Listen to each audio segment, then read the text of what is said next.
किसान भाइयों, पिछली साल की तरह से इस वर्ष भी ये कोरोना बीमारी हम लोगों के बीच में आ गई है। हम लोग उम्मीद है कि जल्द से जल्द इस बीमारी से सभी लोगों के प्रयास से हम लोग छुटकारा पा जाएंगे। लॉकडाउन भी पिछली साल की तरह से शुरू हो गया है और धीरे धीरे करके आने वाले दिनों में अभी वैज्ञानिकों की रिपोर्ट है कि ये बीमारी अभी कुछ और जो है तीव्र गति लेगी, अभी इसकी गति और बढ़ेगी।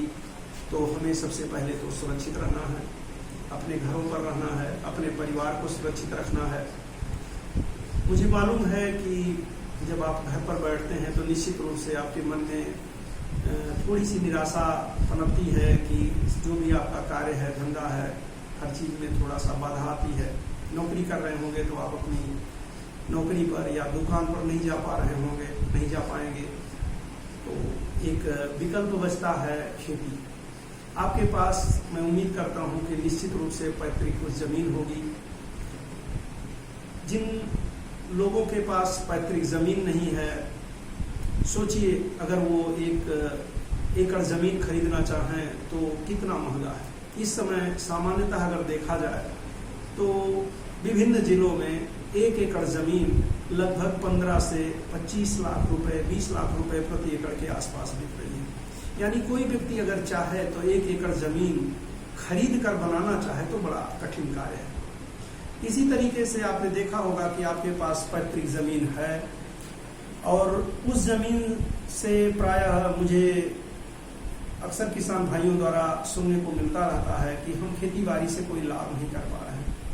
सोचिए, एक गिमटी वाला, एक ढाबली वाला दिन में 500-1000 रुपए कमाता है और आप 1 एकड़ जमीन, जो कि हम कम से कम अगर कीमत मान लें 15 लाख रुपए, तो 15 लाख रुपए के आप एक फार्म मैनेजर हैं। मान लिया 1 एकड़ जमीन है और कुछ आपके पास चलिए ट्यूबवेल है, कुछ संसाधन होंगे, यानी मिनिमम मैं केवल 15 लाख रुपए रखूं तो 15 लाख रुपए का आप इन्वेस्ट करने के बाद अगर आप 10,000 रुपए महीने, 20,000 रुपए महीने भी प्रति माह प्रति एकड़ नहीं कमा पा रहे हैं, तो इसका मतलब यही हुआ कि निश्चित रूप से आप खेती को ठीक प्रकार से समझ नहीं पा रहे हैं। तो समझने का तरीका क्या हो सकता है? समझने का तरीका तो एक तो यह है कि आप अपने गांव में, अपने पास पड़ोस में जो लोग खेती कर रहे हैं उनको देखकर सीख सकते हैं। दूसरा तरीका यह है कि आप कुछ किताबें पढ़ सकते हैं, रेडियो टेलीविजन पर जाकर के सुन सकते हैं। कृषि वैज्ञानिकों की तमाम गोष्ठियां होती हैं, आप वहां जा सकते हैं। किसान मेले होते हैं, वहां भी आप जो है साल में 2 मेले लगते हैं विभिन्न कृषि विश्वविद्यालयों में, रबी और खरीफ में। तो आप चाहें तो वहां पर भी जाकर के कुछ नया सीख सकते हैं। तीसरा एक नया तरीका है, पहले तो ये हम लोगों के जमाने में नहीं था, लेकिन अभी फिलहाल 7-8 सालों से या 5-6 सालों से प्रचलन में आया। आप फेसबुक पर भी तमाम लोगों के अच्छे लेख आते हैं, आप वहां से पढ़ सकते हैं। यूट्यूब पर भी बहुत अच्छे किसानों की वार्ताएं तमाम लोग हैं, अपनी अनुभव को डाल रहे हैं, आप वहां से भी सीख सकते हैं। तो मैंने सोचा कि आप लोगों को पहले तो मैं अपना नाम बता दूं। मेरा नाम डॉक्टर प्रदीप कुमार वर्मा। मेरी तीनों degree BSc AG, MSc AG और PhD तीनों डिग्री मेरी नरेंद्र देव कृषि विश्वविद्यालय कुमारगंज से है। 1999 में मैंने PhD कंप्लीट किया था। लेकिन मैं ये बता दूं कि मैं खेती जब करीब 5-7 साल का था, 8 साल का था, यानी जब से यूं कह सकते हैं जब से मैंने होश संभाला तब से मेरी खेती के प्रति बहुत ज्यादा रुचि थी। पहले तो मैं अपने बाबा के साथ, फिर इसके बाद फिर पिताजी के साथ खेतों में जाया करता था और सीखा करता था। और सीखते सीखते उसी समय से पेड़ पौधे लगाना, पेड़ पौधों के बारे में एक अध्ययन करता रहा और संयोग ऐसा रहा कि मैं एग्रीकल्चर का छात्र भी रहा। और जब एग्रीकल्चर का छात्र रहा तो मैं नरेंद्र देव कृषि विश्वविद्यालय में जब मैंने एडमिशन लिया, प्रवेश लिया 1986 में, तो उस समय मैंने वहाँ देखा कि एक बहुत अच्छी उस विश्वविद्यालय में एक पोषण वाटिका बनी हुई थी। उसको जब मैं देखा तो मुझे उस वाटिका को देखकर एक जिज्ञासा हुई कि उसमें तमाम किस्म के फल फूल पौधे लगे हुए थे। तो मैंने सोचा कि क्यों न अपने घर पर भी एक पोषण वाटिका बनाई जाए जिससे कम से कम हमारे परिवार, हमारे निकट संबंधियों, रिश्तेदारों को ताज़ा फल फूल सब्जियां मिल सके। तो हम लोगों ने अपनी ज़मीन पर छोटे से हिस्से पर मैंने जो है एक पोषण वाटिका लगाया, और धीरे धीरे करके जब भी मैं कृषि विश्वविद्यालय से जब भी छुट्टी होती थी या सेमेस्टर ब्रेक में जब भी छुट्टी मिलता था तो कुछ पौधे मैं झोले में रख करके जरूर ले जाता था और ले जा करके अपने खेतों में लगाया करता था। और इस तरीके से उसके बीच में जब मैं एडमिशन नहीं लिया था तो उसके पहले भी मुझे सब्जियां वगैरह बोने का, लगाने का बड़ा शौक रहता था। तो मैं ये करता रहा और धीरे धीरे करके मेरी जिज्ञासा बढ़ती गई, और बाद में तो जब मैं एग्रीकल्चर में कृषि विश्वविद्यालय में पहुंच गया तो वहाँ तमाम कुछ सीखने का मौका मिला। हालांकि पढ़ाई के समय में हम लोगों को जैविक खेती के बारे में बहुत थोड़ी सी जानकारी जरूर थी, लेकिन उस समय रासायनिक खेती का ही प्रचलन था। जैसा कि आप लोग जानते होंगे कि सन 1966-67 में जब ग्रीन रिवॉल्यूशन आया, हरित क्रांति आई, उसके पहले हमारे देश में खाद्यान्न की बहुत बड़ी समस्या थी, और उस समय छोटी नन्ही प्रजातियां गेहूं की, धान की आई, जिसके वजह से हमारे देश की पैदावार बढ़ी। उसके पहले ये बिल्कुल सही है कि हमारे देश में लोगों को भरपेट भोजन नहीं मिल पाता था। और आप शास्त्री जी के नारे को भी आप सुन चुके होंगे, जब पाकिस्तान से युद्ध हुआ था 1971 के आसपास, तो उस समय अमेरिका जैसे देश ने हमारे देश को गेहूं देना भी बंद कर दिया था। फिर इसके बाद हमारे देश के कृषि वैज्ञानिकों ने, किसानों ने अथक परिश्रम किया, और इस परिश्रम का परिणाम ये रहा कि धीरे धीरे करके हमारा उत्पादन बढ़ता गया। हमारी जमीन में निश्चित रूप से पहले प्राकृतिक ढंग से खेती होती थी, किसान अपने हिसाब से खेती करता था।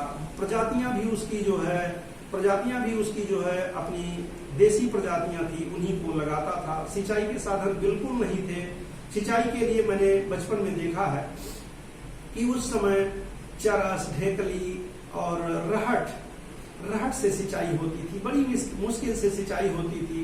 एक कुएं में अगर, बड़े कुएं में अगर एक रहट या दो रहट लगी होती थी तो निश्चित रूप से शाम होते होते उस कुएं में पानी सूख जाता था। फिर अगले दिन जो है फिर रहट से सिंचाई होती थी।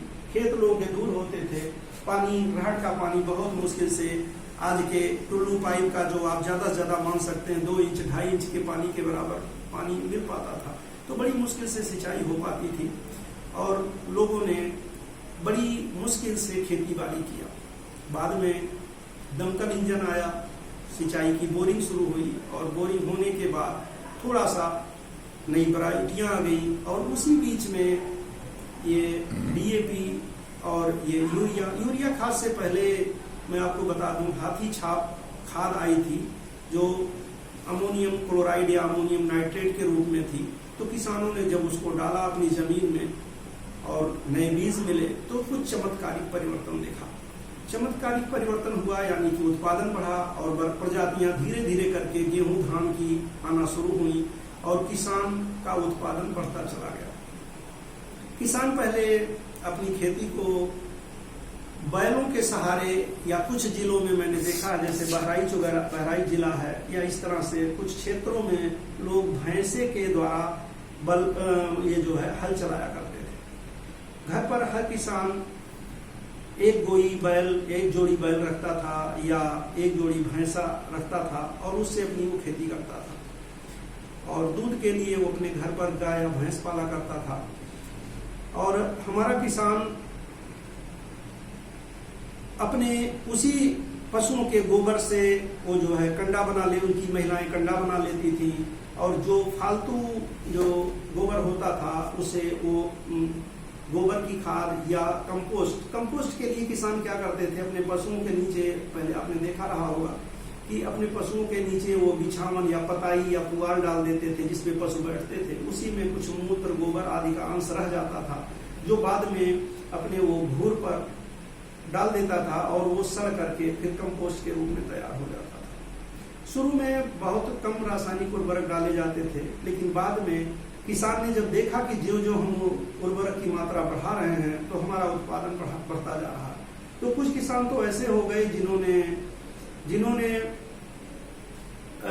ये गोबर की खाद या कंपोस्ट खाद डालना बिल्कुल धीरे धीरे करके कम कर दिया और रासायनिक खाद पर ही दिन प्रतिदिन जो है वो बढ़ते गए। इसी तरीके से कुछ किसान जो है, कुछ किसानों ने, चूंकि पहले हमारे जो बैलों का उपयोग था वो बैलगाड़ी में उपयोग होता था, जो है रहड़ चलाने में होता था, कोल्हू बैल यानी कोल्हू तेल वाली घानी जो होती थी उससे जो है तेल भी निकालने में भी कुछ लोग उपयोग कर लेते थे।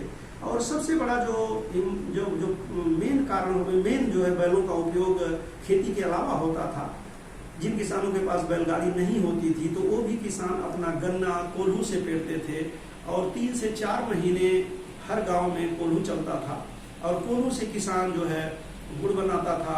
3-4 महीने उसे काम मिला रहता था। सभी के गन्ने को एक एक करके क्रम से गन्ना पेरा जाता था, गुड़ और ढेली वो बनाता था और पशुओं के सहारे गन्ने की पेराई होती थी। धीरे कर मैंने पहले बताया कि शुरुआत में पहले दमकल इंजन आया, इसके बाद कुछ और किर्लोस्कर, इस तरह से फील्ड मार्शल, खड़ी बाड़ी के और भी इंजन आए जिससे गति और बढ़ी और धीरे धीरे करके सिंचाई की सुदृढ़ व्यवस्था होती चली गई। यानी वो पुराने सिस्टम लगभग सब गांव से चले गए, बेच दिए गए, कबाड़ में चले गए। अब वो सिस्टम दिखाई बड़ी मुश्किल से पड़ते हैं। बड़ी मुश्किल से अगर आप देखना चाहें तो कहीं पर आपको ढेकली, चरस और ये जो है राट बड़ी मुश्किल से शायद आप देखने को मिले। खैर चलिए, प्रगति हुई, किसान आगे बढ़ा और किसान को जब ये नई प्रजातियों के बीज मिले तो धीरे धीरे करके किसान इनको बोने लगा। और पहले बचपन में हर किसान चना, मटर, अरहर की खेती, उड़द की खेती, मसूर की खेती करता था, कोदो सावा की खेती करता था, मड़ुआ की खेती करता था। लेकिन धीरे धीरे करके जब नई प्रजातियां गेहूं धान की आई तो वो सारी प्रजातियां समाज से हटती चली गई। मेरे समझ से 20-25 साल के इस समय के किसान अगर जानना भी चाहें कि जो है एक कोदो सामा का पौधा कैसा होता है तो शायद बड़ी मुश्किल से उन्होंने या तो देखा नहीं है और देखना होगा तो उन्हें शायद कहीं किसी फोटो वगैरह में भले देखने को मिल जाए, आसान नहीं है देख पाना। उन चीजों को किसान खाता था। मजदूरों को भी किसान मजदूरी के रूप में गेहूं धान के बजाय चना मटर मजदूरी के रूप में देता था। मुझे याद है कि एक बार मेरे घर पर यह हुआ कि गेहूं जो है मजदूरी के रूप में मजदूरों को दिया जाएगा तो किसान मजदूर लोग बहुत खुश हुए कि अब हमें चना मटर जो है मजदूरी के रूप में नहीं चाहिए, अब हमें गेहूं मिलेगा, अब हमें धान मिलेगा। इतना उनके अंदर उत्साह था। इससे आप सोच सकते हैं कि पहले गेहूं और धान वास्तव में लोगों के घरों में नहीं होता था या उसको बड़ी मुश्किल से थोड़ा सा अगर पैदा भी हो जाता था, 1-8 बीघे में 2 बीघे में कुछ पैदा हो जाता था। उस समय जो देसी प्रजातियां थी, देहुला धान था, बगरी धान था, ये सब जो हो भी जाते थे तो उस चावल को बड़ी मुश्किल से लोग उसको निकाल के रखते थे कि काश कोई रिश्तेदार आएगा तो उसके समय जो है उसको जो है खिलाने में इस्तेमाल करेंगे। सामान्यतः उस समय कोदो, सामा, इन सब का ही चावल खाया जाता था। आज की स्थिति ये आ गई कि हमारे किसानों ने धीरे धीरे करके, बैल तो बिल्कुल लगभग एक तरह से गांव से चले गए। 1-8 दो कोई किसी गांव में बैल बचे हैं, था आप बैल भी देख रहे हैं कि चले गए और बैलों का स्थान ट्रैक्टर ने ले लिया। ये जो ट्रैक्टर है, ट्रैक्टर आप जानते हैं कि पहले शुरुआत में Escort tractor, Eicher tractor, Zetor tractor आए जो कम हार्स पावर के थे, लगभग 30-35 हार्स पावर के थे। उससे लोग जुताई करते थे। और आप जानते हैं कि जब बैल खेत में चलता था तो बैल, जब भी आपको बैल को चलते हुए देखें तो 2 पैर उसका जमीन पे रहता है और 2 पैर लगभग हवा में रहता है। यानी जितना बड़ा उसका खुर है उतना ही वो जमीन में मिट्टी को दबाता था। तो ये हमारा जो ट्रैक्टर आया, ये ट्रैक्टर वजनी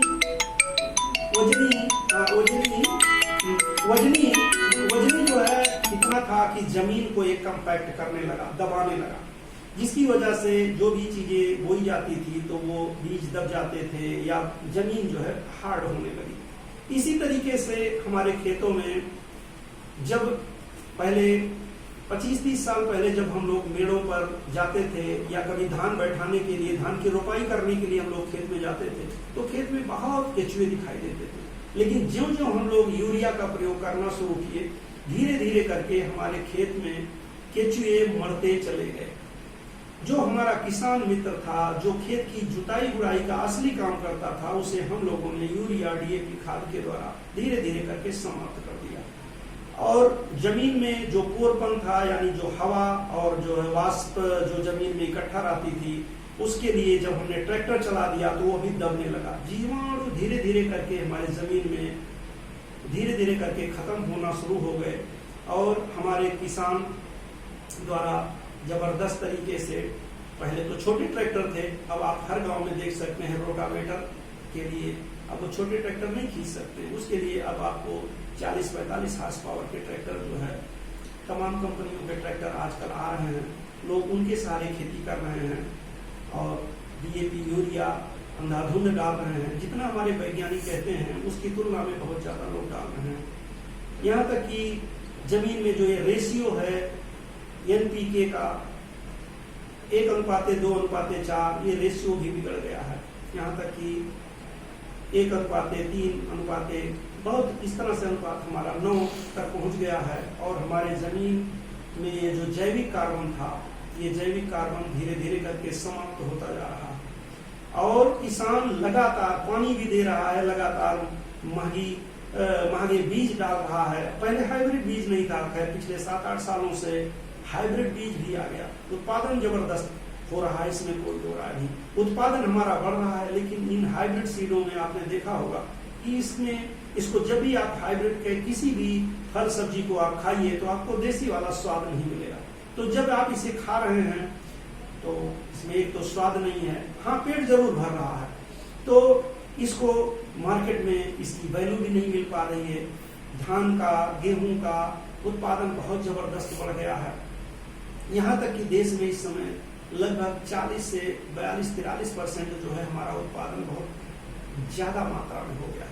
दुनिया में हम लोगों ने रासायनिक खाद, कीटनाशक दवा और हर्बिसाइड यानी वीडीसाइड, खरपतवारनाशी, हार्मोन्स, तमाम कीटनाशक दवाओं का इस तरह से प्रयोग किया कि आज हमारे जो भी उत्पाद हैं, ये सारे उत्पाद पूरी तरह से जहरीले हो चुके हैं। यहाँ तक कि जो हमारे गांव के आसपास में गड्ढे होते थे, जिनमें बचपन में हम लोगों को केचुए, छोटी छोटी मछलियां दिखाई देती थी, आज किसी गड्ढे में ना तो मछली दिखाई दे रही है, ना मेढक दिखाई दे रहा। हम लोगों ने इन रासायनिक चीजों को डाल करके अपने जमीन को पूरी तरह से जहरीला बना दिया। गाय के दूध में जहर का अंश पाया जा रहा है, बच्चे की माता के दूध में भी जहर का अंश आ गया। आज आप देख लीजिए अपने मोहल्ले में, गांव में कभी आप लोगों ने डायबिटीज, हार्ट का पेशेंट, शुगर का पेशेंट इस तरह से नहीं देखा रहा होगा, लेकिन आज गांव में किडनी फेल हो रही है। लोग जो है लोगों को मेरे समझ से तो हर दूसरे घर में, तीसरे घर में कोई न कोई डायबिटीज का पेशेंट आ गया। ये सब क्यों हो रहा है? इसलिए हो रहा है कि हम जो कुछ भी उत्पादन कर रहे हैं उसमें रासायनिक खाद, कीटनाशक दवा, इंसेक्टिसाइड, वीजिसाइड, हर्बिसाइड बहुत ज्यादा मात्रा में डाल रहे हैं। और जो हम पैदा कर रहे हैं वो मार्केट में, यानी कि एक तरीका तो ये जो हमारे पास सरप्लस उत्पादन हो रहा है, इसको या तो किसान जो बेचना चाह रहा है वो उसको विदेशों में निर्यात कर दिया जाए, वो भी नहीं संभव हो पा रहा। दुनिया में हमारे देश का आम है, चावल है, जो कुछ भी दुनिया में, चीनी है, जो भी कुछ हम दुनिया में भेजना चाहते हैं, दुनिया में जब वो लैब में टेस्ट होते हैं तो हमारे उत्पादों में इतनी मात्रा में इंसेक्टिसाइड, पेस्टिसाइड का जो है रेजिडुअल इफेक्ट आ रहा है कि दुनिया में हमारे उत्पाद सही दामों पर नहीं बिक पा रहे हैं। तो मैं बताऊं, आगे बढ़ने से मैं बताऊं पहले कि मैं बस्ती जिले में उस समय था और वहां पर एक किसान के घर गया था और उसका मुश्किल से 26-27 साल का बेटा था। और वो बेटा, मुझे पता लगा कि उस बेटे की दोनों किडनियां फेल हो गई। ये घटना लगभग जो है 2006-7 के आसपास की। 2006-7 के आसपास मैंने देखा कि 26-27 साल का लड़का जो बिल्कुल कोई नशा नहीं करता, लोगों ने बताया ये लड़का कोई बीड़ी, सिगरेट, तंबाकू भी नहीं खाता, लेकिन उसकी किडनियां फेल हो चुकी थी। तो मुझे देखकर बड़ा दर्द हुआ कि बताइए, उसकी नई शादी हुई थी, कोई बच्चे भी नहीं थे उसके जो है, और ये स्थिति घर वाले पूरी तरह से उस समय डायलिसिस पर, हर हफ्ते उसको डायलिसिस पर ले जाते थे और उनका पूरा घर परिवार जो है उसी डायलिसिस में दुखी था। और धीरे धीरे करके बाद में मुझे पता लगा कि उस बच्चे को बचाया नहीं जा सका और वो खत्म हो गया। उसी समय 2006-07 से मैंने इस बीच में इसी के आसपास जो है हमारे गुरु, जो जिनको मैं स्वयं गुरु मानता हूँ, पद्मश्री सुभाष पालेकर जी का प्रोग्राम बस्ती में लगा था। हालांकि 2-3 घंटे ही मुझे उनका प्रोग्राम पहली बार सुनने को मौका मिला और मैंने देखा कि ये कुछ हटकर बता रहे हैं। ये जो हमारी रासायनिक खेती है, इसके द्वारा जो ये महाविनाश हो रहा है, इससे कुछ वो हटकर बता रहे हैं। तो मैंने उनको ज़्यादा तो मैंने उस समय सीख पाया था, 2-3 घंटे ही मैं सीखा। लेकिन बाद में धीरे धीरे करके जब मुझे एक घटना देखा, इस तरह से मेरे मन में आभास हुआ कि क्यों ना जो है हम लोग जो है जहर मुक्त खेती की तरफ बढ़े। तो मैं सुभाष पालेकर जी की किताब को भी पढ़ा और धीरे धीरे करके यूट्यूब पर भी कुछ लेक्चर को भी सुना। बाद में फिर लखनऊ में अम्बेडकर विश्वविद्यालय में उनका प्रोग्राम था, तो उस प्रोग्राम में भी मैं 3 दिन जाकर सुना। और अब मैं पूरी तरीके से रासायनिक खेती की जगह पर मैं लोग किसानों को यही सलाह देता हूँ कि अब आप लोग जो है अगर वास्तव में अपने परिवार को, अपने समाज को, अपने देश को खुशहाल रखना चाहते हैं, तो आप जो है धीरे धीरे करके इस जहर मुक्त खेती की तरफ बढ़ें। रासायनिक खेती से धीरे धीरे करके मुंह हटाएं। ये भी मैं जानता हूं कि एकाएक आप रासायनिक खेती छोड़ नहीं पाएंगे, तो उसके लिए मैं ये कभी भी दबाव नहीं डालता कि आप तत्काल जो है बिल्कुल आप रासायनिक खेती छोड़ करके आप ये प्राकृतिक खेती, जहर मुक्त खेती पर आ जाएं।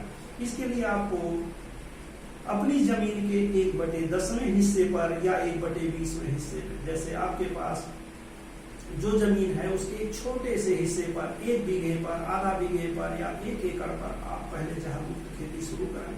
निश्चित रूप से जब आप ये जहर मुक्त विधि से अन्न को उपजाएंगे, फल फूल सब्जियों को उपजाएंगे, तो पहले तो आपके मन में ये आशंका होगी, समाज में लोगों ने आशंका डाल दिया है कि नहीं, ये प्राकृतिक विधि से या जहर मुक्त विधि से खेती करने पर उत्पादन गिरता है, उत्पादन घटता है। मैं दावे से कहता हूँ ऐसा नहीं। बस आपको सिस्टम को समझना है, धीरे धीरे करके समझना है। मैं आपको YouTube के माध्यम से धीरे धीरे करके हर समस्याओं को, हर विधि को बताता जाऊंगा। आप उसे सीखते जाएंगे और धीरे धीरे करके आप आगे बढ़ते जाएंगे।